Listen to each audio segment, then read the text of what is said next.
네, 시작하시면 됩니다. Okay, good morning, everyone. It's kind of strange not to have students in the classroom. And this quarter, we are going to have recorded lectures due to this corona virus situation. And yeah, there are going to be some difficulties and new experiences, but please bear with me because it's a new experience for me as well. And the title of the lesson that we are going to cover for 10 weeks from now today is it's a survey on Christianity. We've been doing this survey on Christianity for last 3 quarters. This is the third quarter that we are covering the subject. And on this lesson, we are going to cover the so-called Christian worldview. Christianity as a worldview. The lesson 1 is titled Worldview is and does. So we are going to try to survey what the worldview basically is. So there are 2 major topics on this lesson as we pursue coming 10 weeks together. First one is the worldview itself.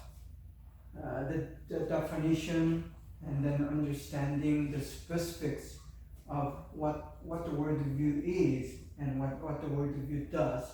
So like today's title, we are going to focus what the worldview is and also what the worldview does for us.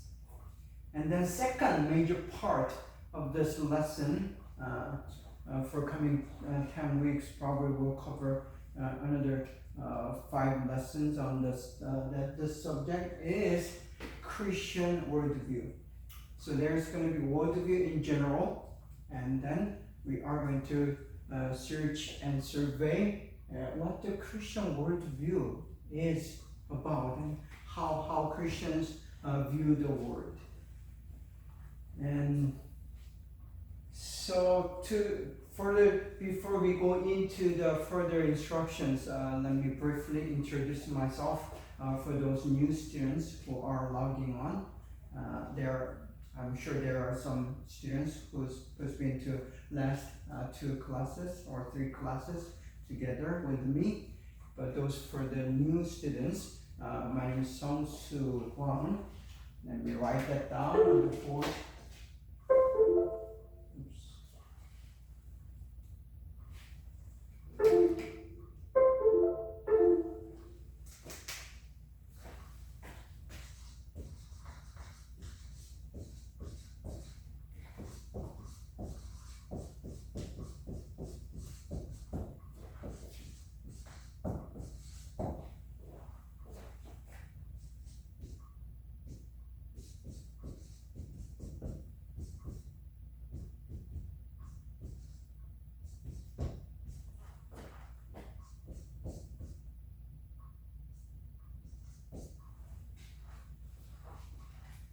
This is how I write my name in Chinese, Hwang Sung in Korean.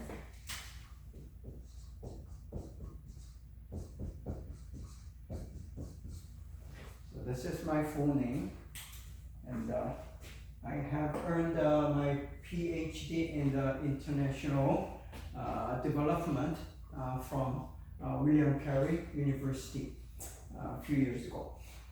So that allows me to teach on these subjects, and I'm not really an expert on the subject of the worldview, but I did many classes on the subject through the so-called cultural anthropology.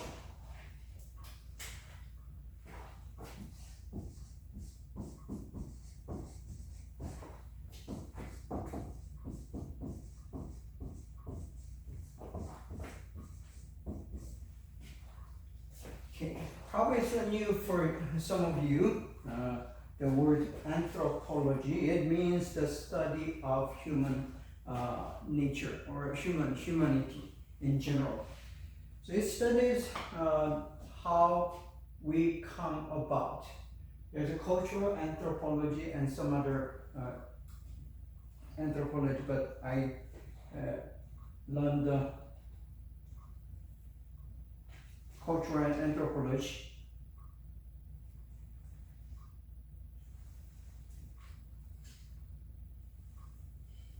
화면이 또 안 뜨지?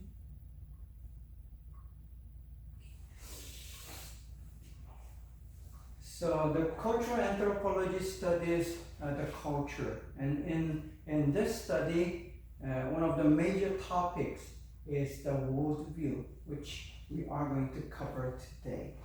So let's go into the lesson, and probably next week I will try to present the content of syllabus, how we are going to grade it, and what are the assignments are, what the goals are, and those things. And I'm planning to have a quiz, just like we did last quarter. There are going to be 8 quizzes, and then probably there are going to be a couple reports. So please expect to do some homeworks since you guys are not coming to the class in person.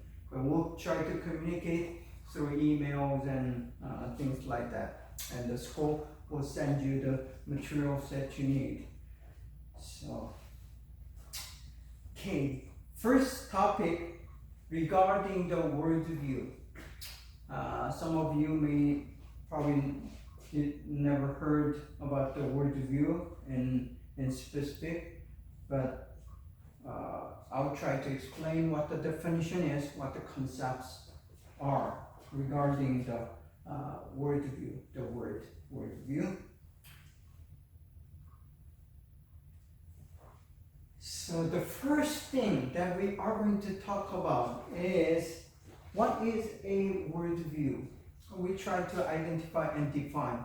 Whenever you do these kind of academic works, academic study in a college level, whether it's a junior college or 4-year college, or even after the college that you may study in graduate, undergraduate, and graduate schools, and the way they do in this scientific field is to define the terms without exactly defining the terms that you're not going to communicate in the same language. So it is key and important for us to be able to communicate with the same definition whenever we are having our academic research or even academic discussion. So any study, any field of study, whether it's sociology or cultural anthropology or theology or some other science, it is always important to define the term and try to understand it. So there are going to be some definitions will be given, and then I'll try to elaborate on some of the examples, and then also I'll try to give a simple working definition for us to use during this class, which means there are several different definitions regarding the worldview. But basically, what they are trying to say is pretty much similar and this almost same. Okay, first definition. It says a theory of the world used for living in the world. So it is a theory. It has to do with the kind of theory. It's not a practice, but it is rather a theory. What the view is. So it's something in your head or something in your mind, and rather than behavior. So we know that worldview relates to the behavior, but it is not the behavior. The worldview may dominate or control your behavior, but it is not the behavior itself. So it is a theory of the world. See, as you see in the brown letter, it's about the world that you see, or that you experience, the world that you live in. And then it says used for living in that world. So it has to do with the living. So if you have to live, years and years in this world, that you gotta have a certain theory about the world. And people may share the common theory, or people may differ one from another in how they view the world. So not all worldviews are alike. Number two, a mental model of a reality. So it has to do with the reality. So reality is there. The nature, the people, and the society, the nation, government. These are all realities. And your family even. And then food that you eat, and the clothes that you dress up with. These are also included in so-called reality. Reality is what it is there. But the interpretation and perception of the reality may not be the same. So everyone has that mental map or mental model in their head about perceiving or understanding or reasoning that reality. So worldview has to do with how you see and then make a map in your head about the reality. Number three definition is a framework of ideas and attitudes about the world and ourselves and life. So it has to do with the ideas and attitude. So once you perceive, it forms a certain idea in your head, and that generates a certain attitude, whether it's negative, whether it's positive, whether it's aggressive, or whether it's defensive. There's a different kind of attitude, and it depends on your worldview. Some cultures in the world, they are very passive about their reality, and they try to follow so-called destiny. So those people believe there is a certain destiny.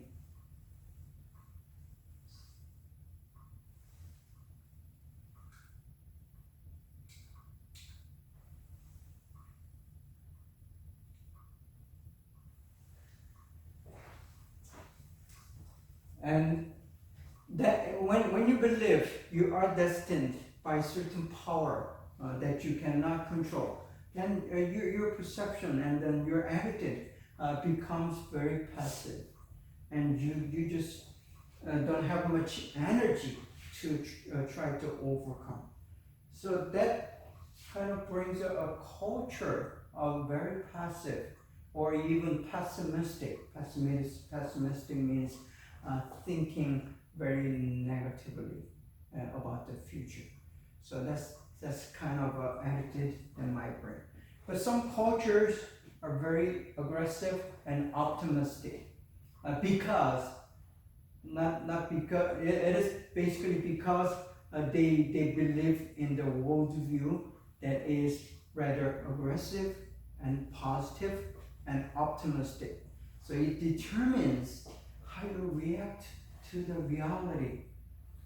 So throughout the history, human history, if you look at the history, there has been some group of people or ethnic groups or races who were very aggressive. And there are some people group, some races, some ethnic groups who are passive. And because of their worldview, they destined their own destiny.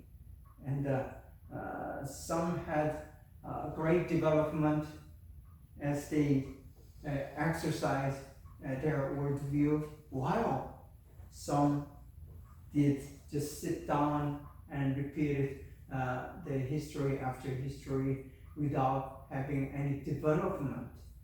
So the worldview is very important for not only for the individuals, it's very important for a culture and a nation.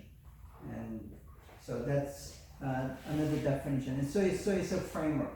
And it is comprehensive system of beliefs with answers for a wide range of questions. That definition here. So it builds a system. There's a mental map and then framework. And then it eventually becomes a coherent, a congruent, a one unified system. So it's a system of beliefs. And you believe in many different things. But these beliefs they should not conflict one another within the system. So when there's a system, your thoughts and your attitude, your interpretation of the world should not contradict one another. So that's the system of belief. And it comes with answers. So that's one of the key words in understanding the worldview. Because worldview tries to answer your questions. People, as we grow up, you have many important questions about the life, about the reality, and about your existence. And those are called ultimate questions. When you have an ultimate question or an ultimate questions about yourself and your life, we say that you are mature. And maturity comes when you find out those answers. So people sometimes invent their own answers. People sometimes borrow from others. So they kind of go with someone else's answers. And whatever they do, the worldview is providing answers. Unfortunately, many young people today, they just,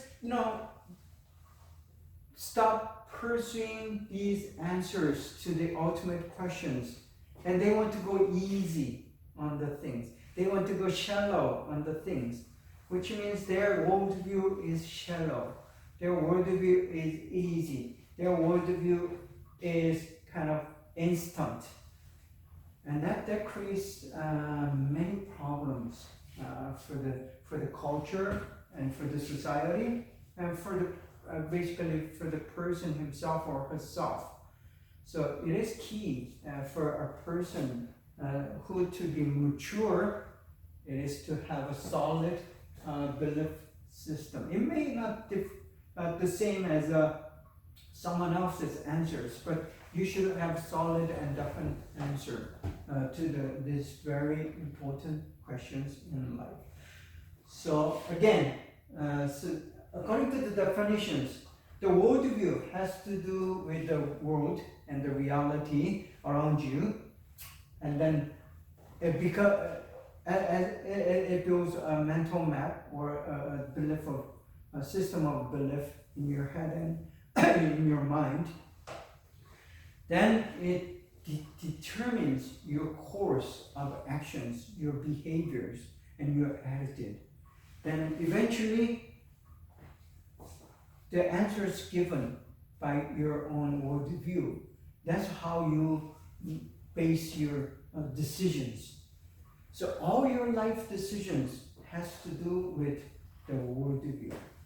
So these are some of the elements of the definition regarding the worldview in general. And this is not about a Christian worldview yet, but it's about the worldview in general. And another definition to follow: the overall perspective from which one sees and interprets the world. So there are two things the worldview does. And first one is it sees it, it perceives. So you have to look at it first. Then once you perceive it, then you try to make some sense out of it. So that's interpretation. And as funny thing is, if you look at the one thing, 10 different people, and then there's going to be at least 10 different interpretations, even though they are looking at the same subject or same incident or same person, their perception are different. They see different. So you don't see everything. That's not possible because you're not God. We are not God. And unless you're God, you are not able to see everything that there to see. Some you miss something, or you look at it different. And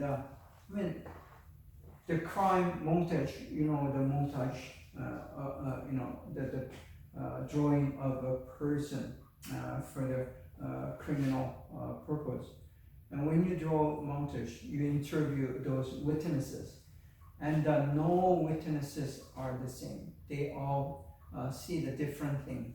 Some focus on their the look of eye, while some remembers the shape of lips better. Some just remember how tall that person was, and so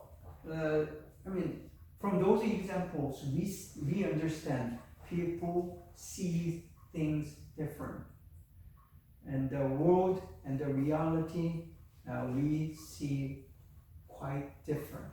Okay, and not only we see, we do make an interpretation. This interpretation is affected and influenced by many factors, and as you grow up, there are more factors that influences your perception and interpretation.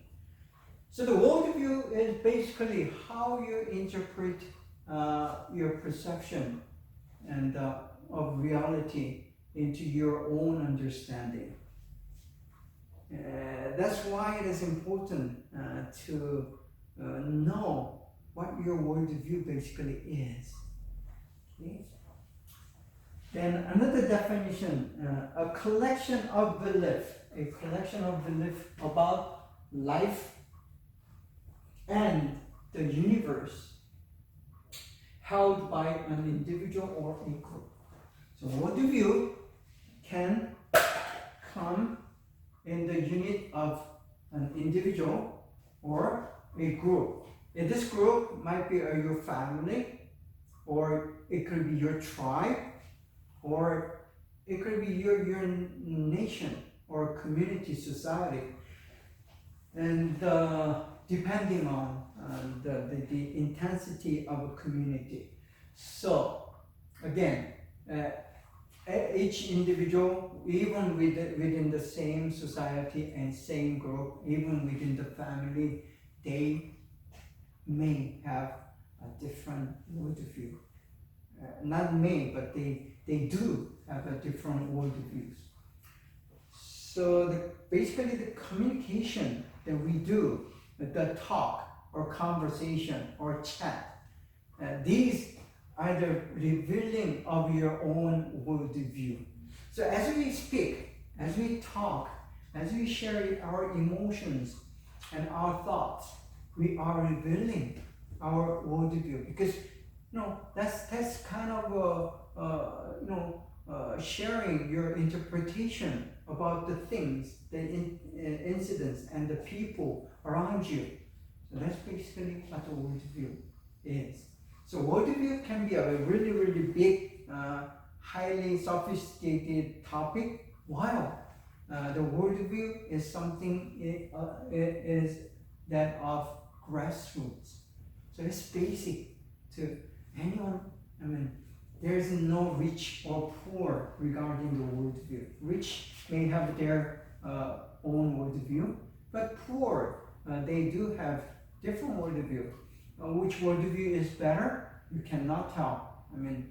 because you're rich, you have a better worldview. No, that wouldn't be the case. The case would be everyone have their own rights, and they are entitled to their own worldview. However, the question is which worldview is the correct one? Which worldview is near to the truth? Which worldview better explains the whole existence and the reality? These are the questions as you try to evaluate different worldviews. Going back to the definition, so the worldview has to do with an individual or a group, and it's about the topic of life and universe. So the reality extends to even into the universe, moon and stars, and all that's beyond our imagination. And it is about life. Life meaning how you live, and then the life and death. So these are the key and the core subject about the worldview. Okay, these are one of the examples how people, the scholars, the cultural anthropologists sees the worldview, what it does, what it is, and what it does. So in this case, it says worldview brings the lasting change to your values and your actions, and also to your behavior and your skills and thoughts. So that's how the worldview influences your life and your decisions and your making, who you are. Okay? So that's one drawing that kind of shows impact of worldview, what it does. Another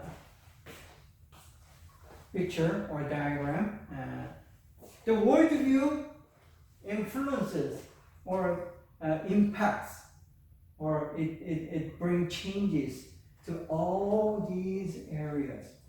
So worldview is not only affecting the religion, but it affects the science and the time and your belief and society and all those things.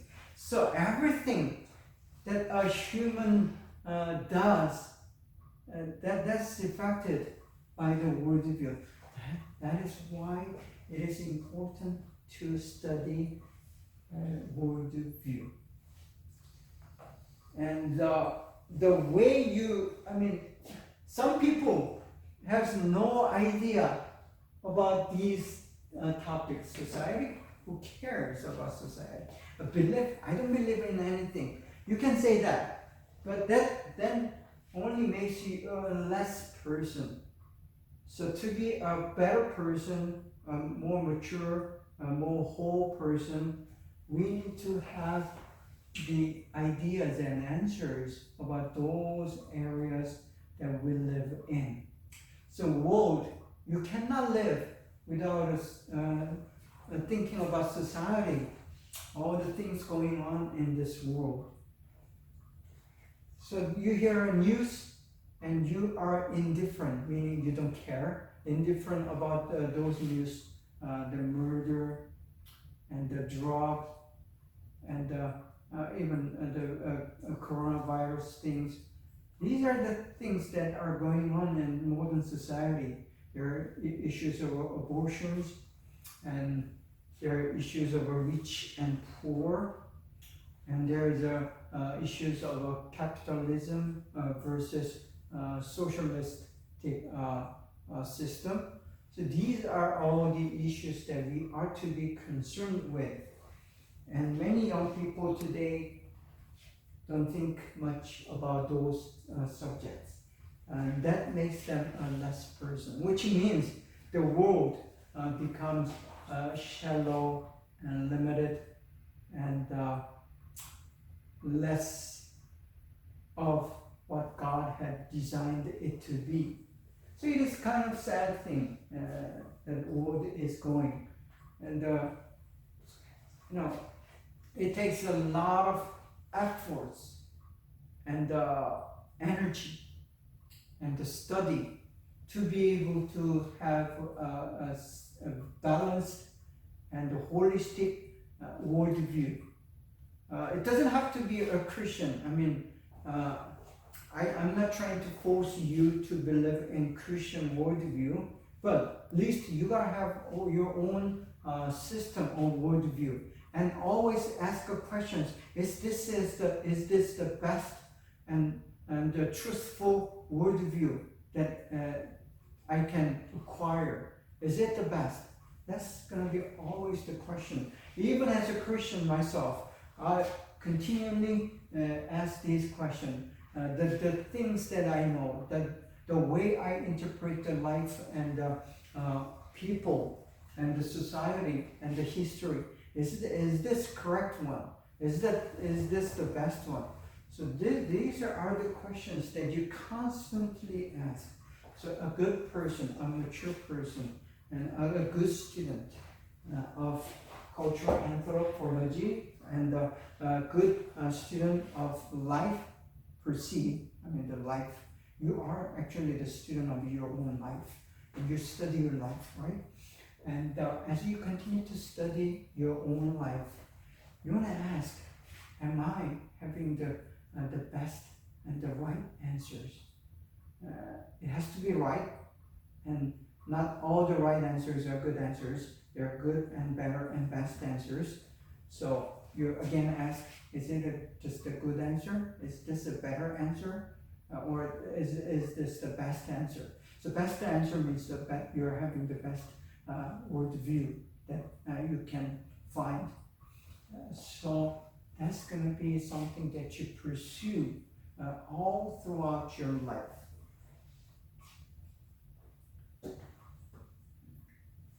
So here are some examples of these worldviews.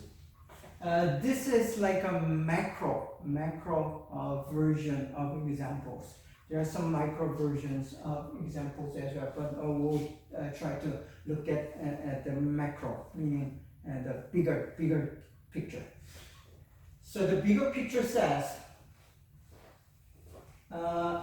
humanism, and these are like the way, whole way of thinking. Humanists, they share humanism. And there's something called Confucianism, which ruled over the Eastern Asia, Northeastern Asia for many generations, including Korea, China, some Japan, and even like Vietnam. They do have some ideas or ideals of Confucius worldview. And New Age has been there for many years, and nihilism also. I'll try to explain what the nihilism is. Okay, and then Judaism and Islam and Christianity. They pretty much share the common worldview, except some of the unique differences. So even though they share the Bible, the Old Testament, much of the Old Testament, they are different in interpretation and also application of those ideas. So let's look at one of the examples. We're not going to go into all these examples, but nihilism is the denial of the existence of any basis for knowledge or truth, which means nothing. There's nothing like a truth. So everything is kind of relative. Not only is relative, it doesn't have really meaning to it. So it's not worthy, or it does not have any value. So it's valueless. Life is valueless. Life doesn't have no implications. Life has no meanings. Life is just there, thrown into. So you are thrown into this world without any meaning. So if you believe in nihilism, it is easy for you to take your own life. So there, those many who committed suicide, many of them are nihilist, meaning they do not give a meaning to the life or truth or even any of the existence and reality. And also it gives a definition saying the general rejection of customary beliefs in morality, religion, and etc. So for this kind of worldview, the religion is all lies, and any customary belief or ethics, that's just humanly made to rule or oppress the humanity. That's how they interpret those regulations and religions. And it's the belief that there is no meaning or purpose in existence. So I told you that the worldview has to do with reality and human existence. In this case, the Webster's definition, nihilism, says there's no purpose on human existence, and even the existence of the universe. So this is a kind of very negative worldview that you may sometimes face yourself. So as you try to live your own life, there comes a time that suddenly it seems there is no meaning to your own existence. It looks like no one cares for you anymore. Not even yourself cares about you. When that kind of sense comes to you, easily you're going to fall into depression. But the worse than the depression is this nihilism, saying, I mean nothing. This body, this life, your family, the society, the ethics, saying that you should not kill yourself or take your own life. Those doesn't have any significance to you or implication to you. Then you can do whatever you want with your life. So this is one of the probably worst kind of worldview that you can have. Okay, let's have a very simple definition. The worldview, the working definition for us, the simple definition is the way or ways how a person or a group, it can be an individual or it can be a group of family, or it can be a group of community, a church, or whatever, that perceives and interprets. So perceives, your eyes, how you perceive, and interpret. It's done in your soul and mind and your spirit. So your soul and mind and spirit are your thoughts that interprets the reality that you perceive. So it's about the self, and it's about the reality, and it's about existence.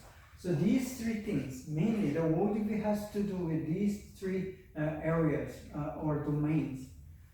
So first, it's about yourself. So worldview dominates yourself in your life.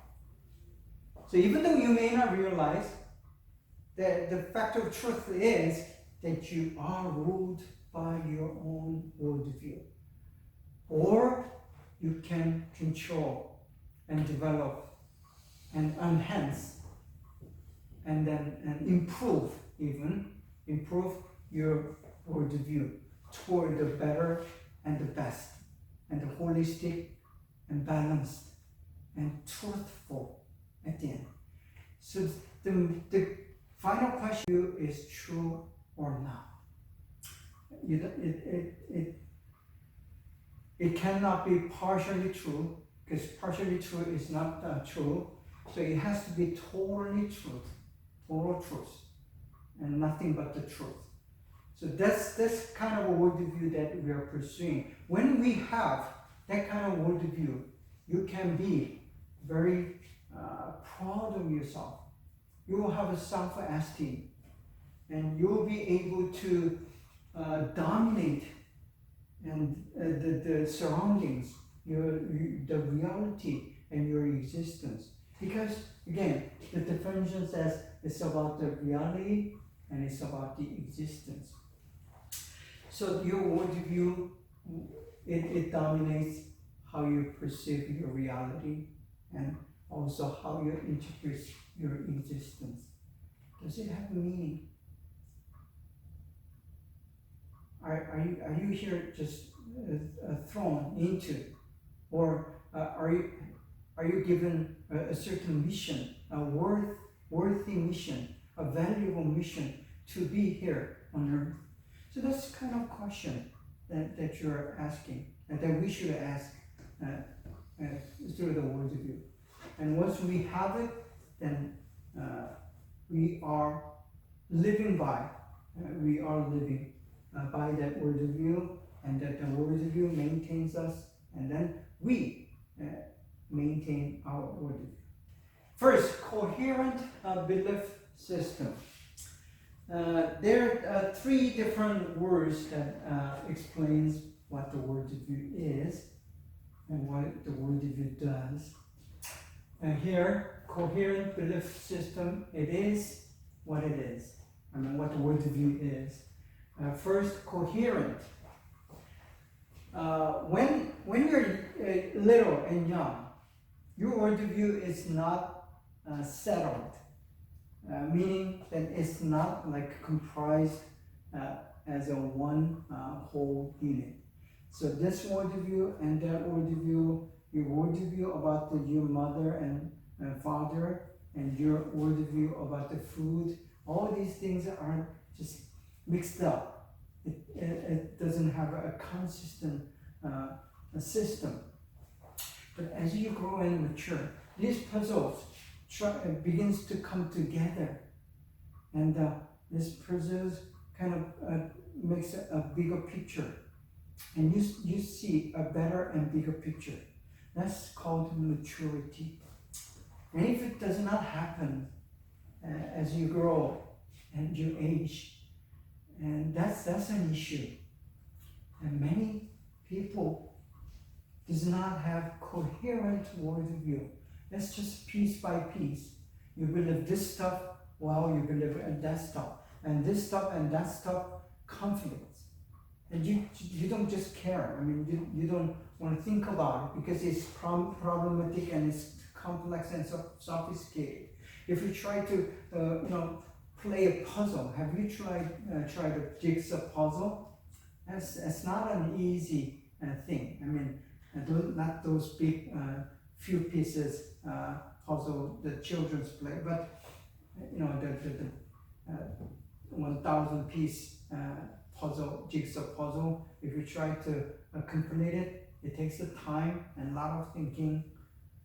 Same thing with a worldview. It's like a jigsaw puzzle. And it comes into a coherent system as you grow and mature.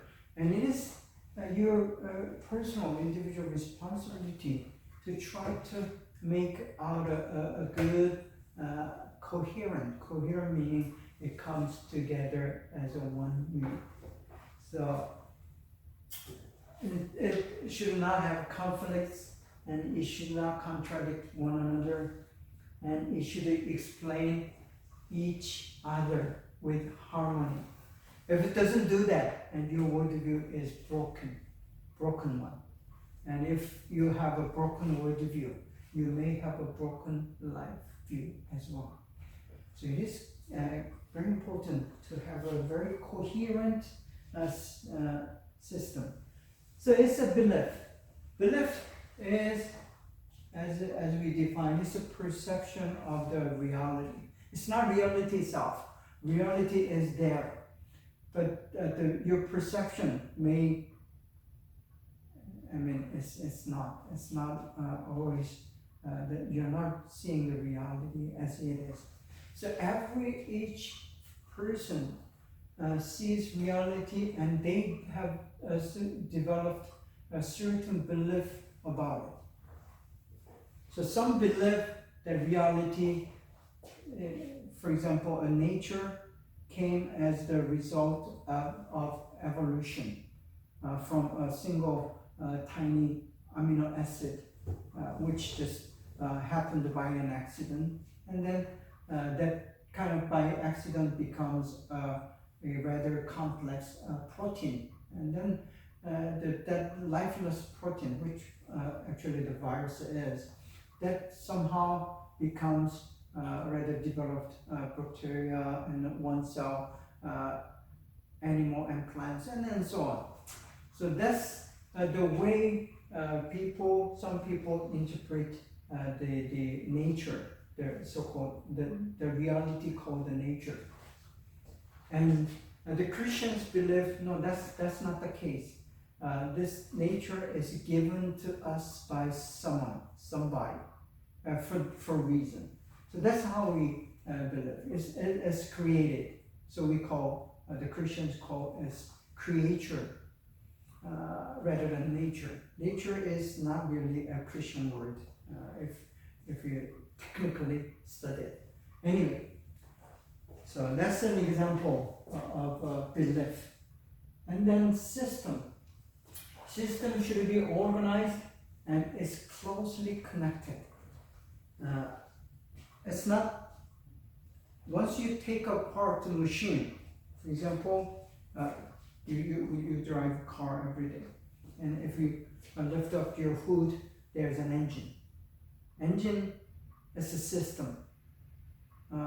But if you take apart those engines, there's cylinders and cylinder rings, and the piston, and spark plugs, and these things.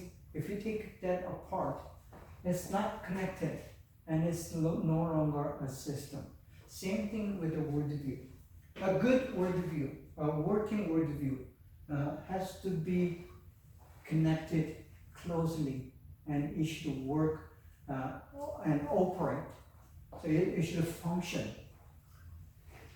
So a good worldview, it means it's a coherent system.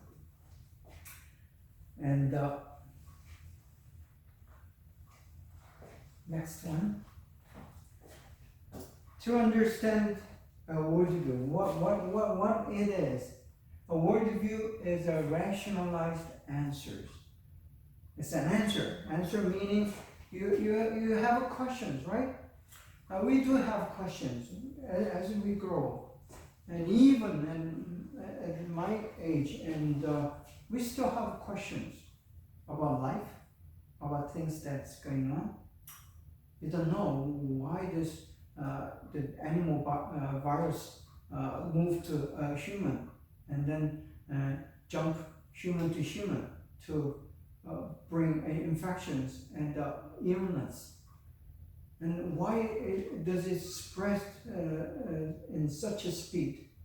And why do we have to be bound at home because of this little tiny, even invisible, with the naked eyes thing? So that's kind of question that we still ask. And why the earthquakes? Why the tornadoes? These are some of the questions people might ask. And why do we grow old? And why do we have to die? So these are the questions, and these questions must have answers. If you don't have answers to these questions, not only is puzzling, it's confusing, and the thing is, it hurts you, it troubles you. So you need to find answers. These answers has to be explanatory, meaning it should explain in detail. I mean, your question should be answered in explanatory manner.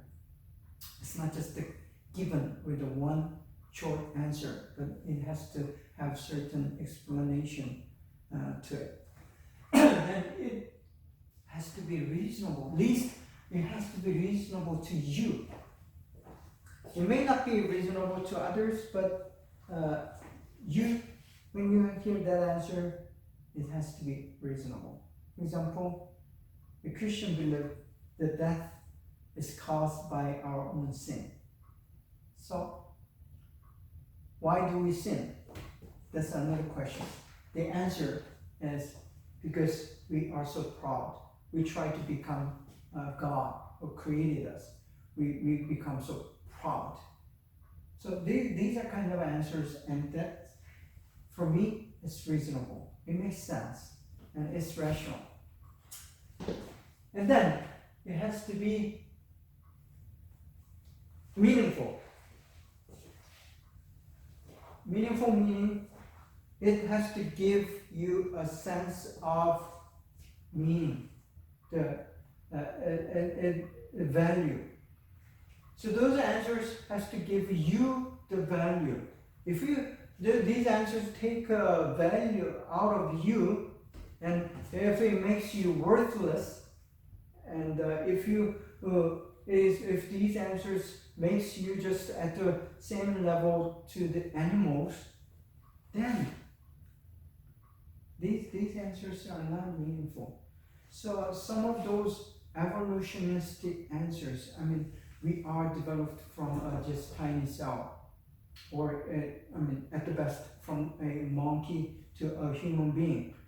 These put us into the level of monkeys. We are just smarter than monkeys. We are just smarter and be able to use and develop tools.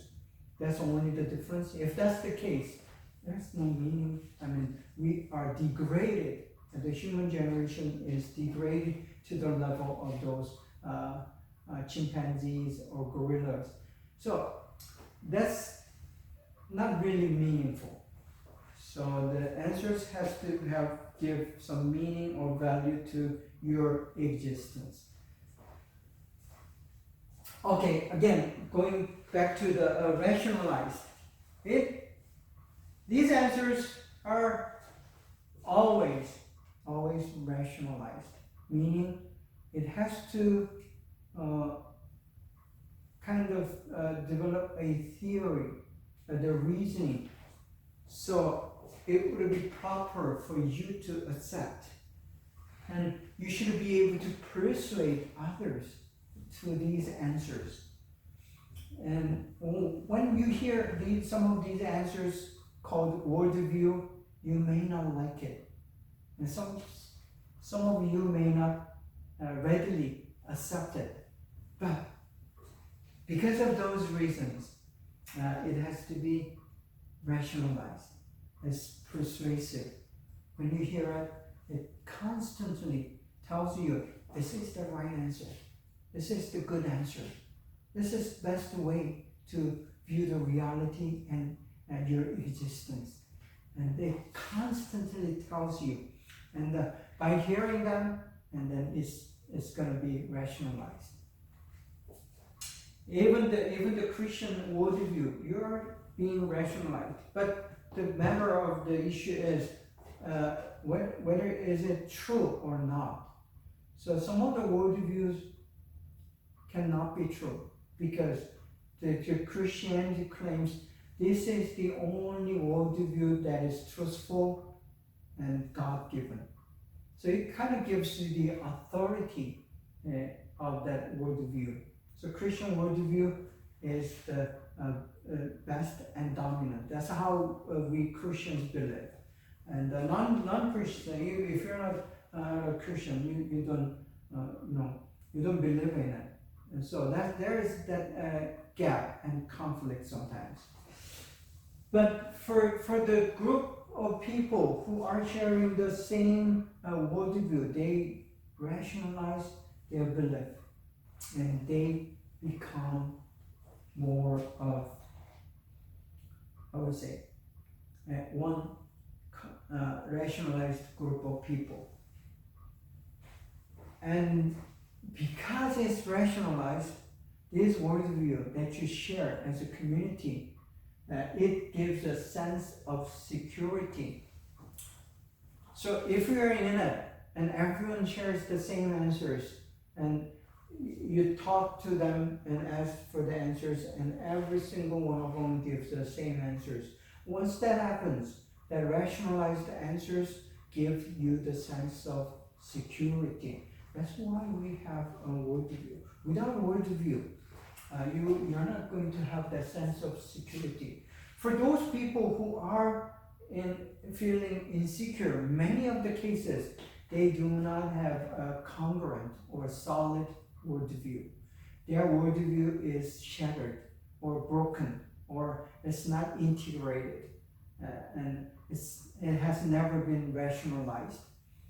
So rationalizing is a bad process in some sense, but it is a good process in other aspects. And these rationalized answers, like I said, it has to be persuasive, and it does convince others.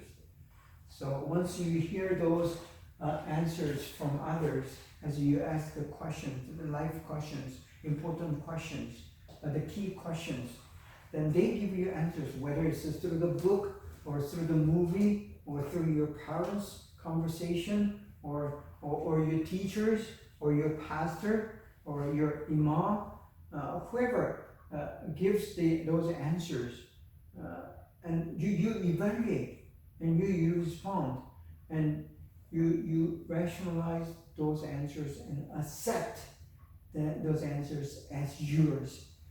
And once that happens, it becomes your worldview, or not someone else's. So the rationalizing process, it makes the answers of others, their worldview, to my worldview. So it is very important and key process to have rationalized answers, and that presents your worldview.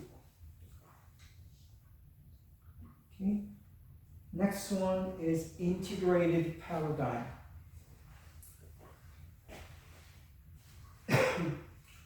There are two things that we need to think about for this term.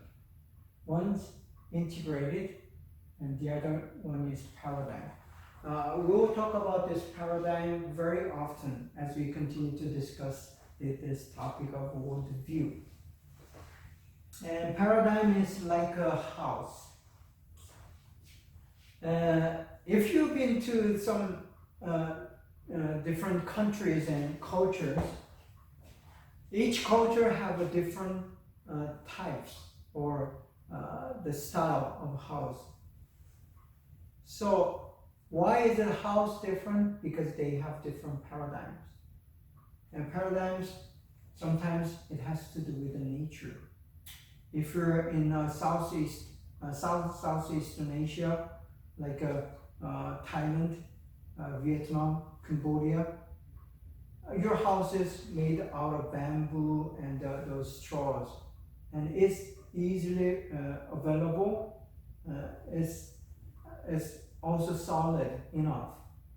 And but if you live in the Northern Europe, you have those brick houses or solid stone houses with a sharp roof, because they are much snow. So these are like a paradigms.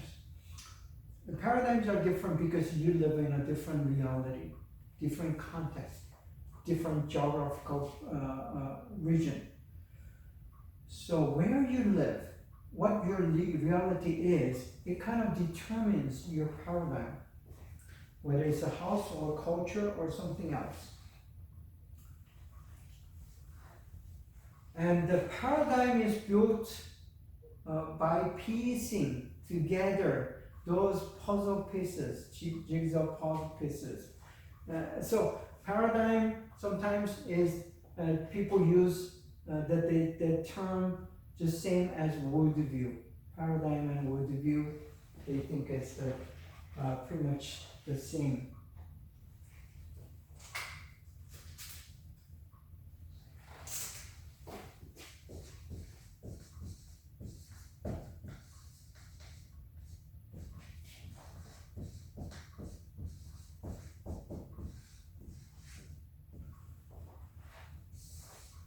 So it's not like exactly the same, but it's pretty much similar.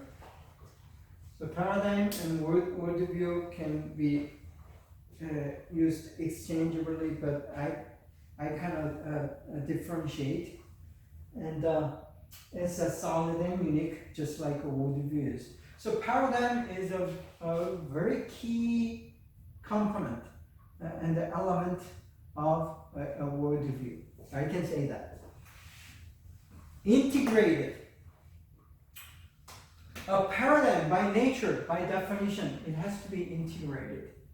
And paradigm brings all different reality and the cultural pieces, the history, and the people, society, all these things together into one system, just as worldview is. So it is one system. Cannot be two different paradigms in one culture. When that happens, there is a conflict. But most the nations, the democratic nations in the world, they have probably 2 or 3 different paradigms. In America, there are many more different paradigms that present together and try to build a harmony out of it. That's why it is difficult. And some nations in the world, they have only one paradigm that's ruled by government or one leader. And when that happens, there's no conflict. But there are some other issues rather than a conflict.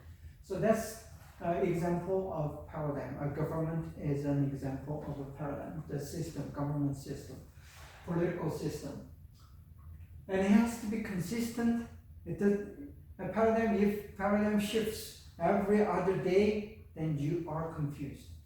And some of the leaders today, regarding this coronavirus, they changed the word from morning to evening, yesterday to today. So people are confused. And that's not just the only change of thoughts, it has to do with their paradigm. Because their paradigm is not coherent, it's not solid, it fluctuates. There's a good thing called paradigm shift. But if paradigm shift happens every other day, then we are in trouble. Also, finally, it has to be holistic. Holistic means it has to cover all and every subject that our human being has to interact with. It's about reality, whole reality, and it's about whole existence. We're not talking about just the religious existence or just spiritual reality. We include the spiritual, mental, and physical reality and all the existence. Money, whether it's money, whether it's marriage, whether it's the childbearing or raising children, it's all included. That's it. Included in the paradigm of existence. So it has to be holistic. We'll talk about that holistic further in the coming lessons. Okay? Thank you for listening and thank you for watching. And I'll come back next week. And until then, please review these lessons and I'll try to give some quiz on the subject that we have covered today. So there are going to be 10 question quiz next given next week, and it's not for the grading primarily, but it's there to help you to review and understand the topic. Thank you and bye. God bless.